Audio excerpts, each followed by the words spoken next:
भाई लोग, मैंने आप सभी से लास्ट एपिसोड के अंदर एक सवाल पूछा था, लेकिन आप में से काफी लोगों ने तो कोई जवाब ही नहीं दिया है और मैं वही चीज दोबारा से पूछूंगा, लेकिन इस एपिसोड की एंडिंग में, तो प्लीज एंड तक जरूर देखना। तो चलिए और ज्यादा देरी ना करते हुए अपने इस एपिसोड को शुरू करते हैं। इस एपिसोड की स्टार्टिंग में हम जीमो को देखते हैं, जो कि काफी ज्यादा गुस्सा हो गया था झा युआन की बात को सुन के, और ये चिल्लाते हुए कहता है कि आखिर तुमने अभी अभी क्या कहा। जिसपे झा युआन भी ताव दिखाते हुए कहता है कि मैंने तुमसे ये कहा है कि अपने लोगों को लो और एक ही बार में यहाँ से दफा हो जाओ। और ये कहते हुए झा युआन अर्थ सेंट लुइन को इस्तेमाल कर रहा होता है, जिस वजह से जो सराउंडिंग की जेनेसिस क्यू होती है वो झा युआन के अंदर आने लगती है, जिसकी वजह से झा युआन एक बारी और वापस से और भी ज्यादा पावरफुल होने लगता है। और ये कहता है कि क्या तुम्हें ये लगता है कि मुझे आइडिया नहीं होगा कि तुम्हारी अभी स्ट्रेंथ कितनी बची होगी, लेकिन अगर तुम में अब भी हिम्मत है तो नीचे आओ और एक बारी वापस से मेरा सामना करो।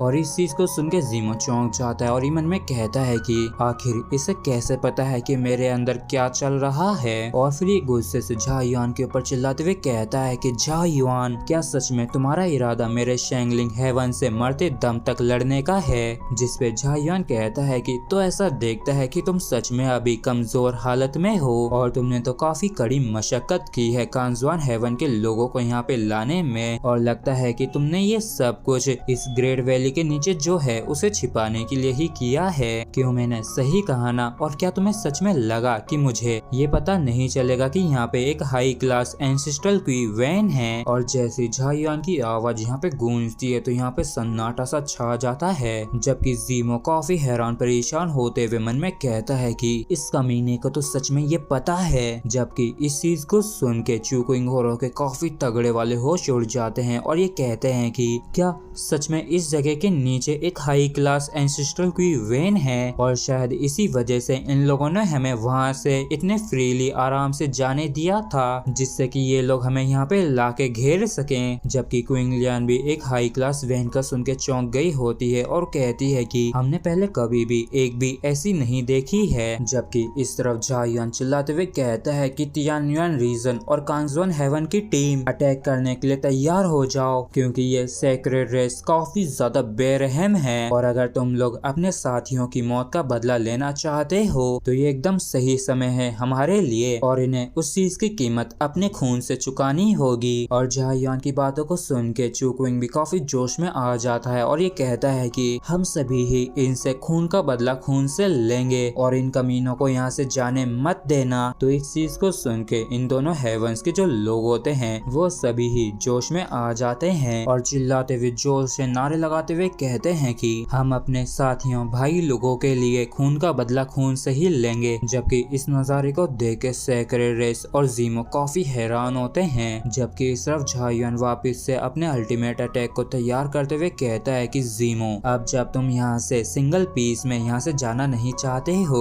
तो फिर अब बस तैयार हो जाओ यहाँ पे दफन होने के लिए। और ये कहते हुए झा युआन ने अपने अटैक को तैयार कर लिया होता है और वाकई में झा युआन का ये अटैक काफी ज्यादा टेरिफाइंग लग रहा होता है। जबकि इस अटैक को देख के जीमो को काफी ज्यादा गुस्सा आता है और ये मन में कहता है कि ये कमीना तो वापिस से उस टेरिफाइंग टेक्निक को इस्तेमाल करने वाला है। जबकि इस तरफ झा युआन वाकई में काफी खतरनाक तरीके से जीमो की तरफ बढ़ रहा होता है और ये सभी से चिल्लाते हुए कहता है कि इन सेक्रेड रेस के कमीनों को जिंदा मत छोड़ना और एक एक को चुन चुन के मारना। और जैसे ही झा युआन चार्ज करता है जीमो के ऊपर तो ये जो कैनियन होती है ये वायलेंस के डेडली साउंड से गूंज उठती है और यहाँ पे जो ह्यूमन रेस होती है उसने झा युआन को फॉलो करते हुए सेक्रेड रेस के ऊपर अटैक कर दिया होता है। और जैसे ही जीमो देखता है कि झा युआन ने वापस से अपने उस अल्टीमेट अटैक को रिलीज कर दिया है तो इसकी गंदी वाली फट जाती है और ये डरते हुए घबराते हुए मन में कहता है कि मैं दोबारा से उस अटैक को ब्लॉक नहीं कर सकता हूँ, इसलिए यहाँ से दुम दबा के भागने लगता है और ये अपने सेक्रेड रेस से भी यहाँ से भाग के जाने के लिए कहता है। मतलब कि एक तरीके से इन सभी ने यहाँ से रिट्रीट कर लिया होता है और जीमो यहाँ से जान बचा के भागते हुए जाते हुए कहता है कि झा युआन, अगली बार जब हमारा सामना होगा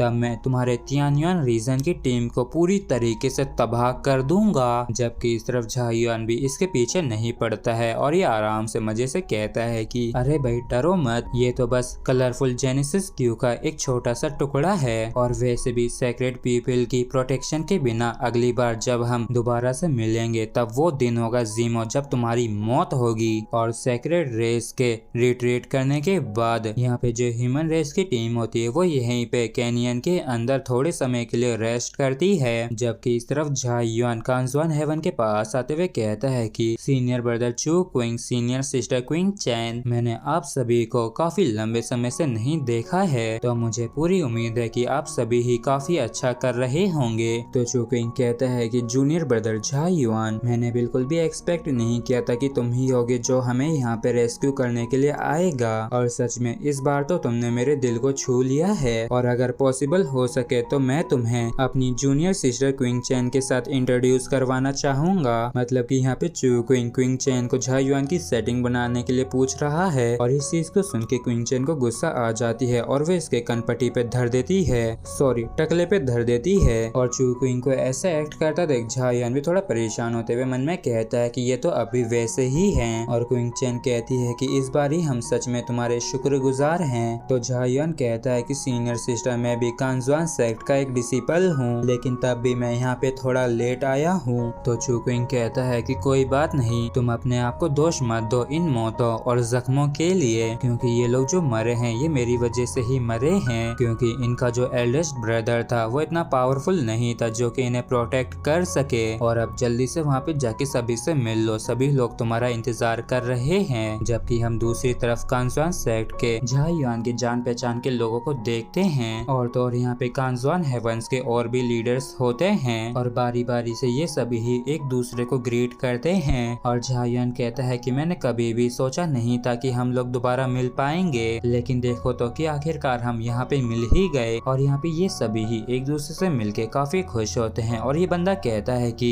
मैं यहाँ तक कि अब तो तुम्हारे एक लेग को भी हरा नहीं सकता हूँ। जबकि इस तरफ जेंजू कुछ भी नहीं कहता है। जबकि ली चुनजुन कहता है कि तुमने जो उस स्वॉर्ड लाइट को इस्तेमाल किया था वो वाकई में काफी अमेजिंग थी। और इन तीनों को देख के किंग युक परेशान हो जाती है और ये कहती है कि इन तीनों में तो इमोशंस नाम की कोई चीज भी नहीं है और इन लोगों को तो अपने पुराने दोस्त से मिलना भी नहीं आता है। जबकि लूलो झायुआन से मिलकर काफी खुश होती है और ये कहती है कि मुझे खुशी है कि हम सभी ही अब भी जिंदा हैं। चलो आ जाओ एक बारी वापिस से हम सभी ही एक दूसरे के साथ फिस्ट मिलाते हैं। और इस चीज के लिए सभी लोग ही खुशी खुशी राजी हो जाते हैं। जिसपे झायुआन कहता है कि सभी लोग अच्छे से जीना और अच्छे से रहना, क्योंकि जब मैं कांजुआन हेवन लौट के आऊंगा तब मुझे तुम सभी की काफी जरूरत पड़ेगी। तो ये सभी लोग खुश होते हुए कहते हैं कि हाँ, हम सभी ही तुम्हारे लौट के आने वाले दिन का इंतजार कर रहे हैं। हेलो, अब मेरा आप सभी से एक सवाल है कि इन तीनों में से सबसे ज्यादा ताकतवर कौन है जब ये तीनों ही अपनी पीक स्टेट पे होंगे? मतलब कि जब ये तीनों ही गॉड बन चुके होंगे तो इनमें से ज्यादा ताकतवर कौन होगा? क्योंकि ये तीनों ही अपनी अपनी कहानी में मेन कैरेक्टर हैं और सबसे ज्यादा ताकतवर भी हैं। और हमारा सोलैंड की तरफ से आता है द गॉड किंग टांगसन, जबकि बैटल थ्रू द हेवन से द फ्लेम गॉड जियाओ यान है, जबकि हमारे ड्रैगन प्रिंस युआन से द ड्रैगन गॉड जो कि झायुआन है। तो अगर हम इन तीनों को कंपेयर करते हैं तो इन तीनों में से सबसे ज्यादा ताकतवर कौन होगा? तो प्लीज कमेंट करके जरूर बताना।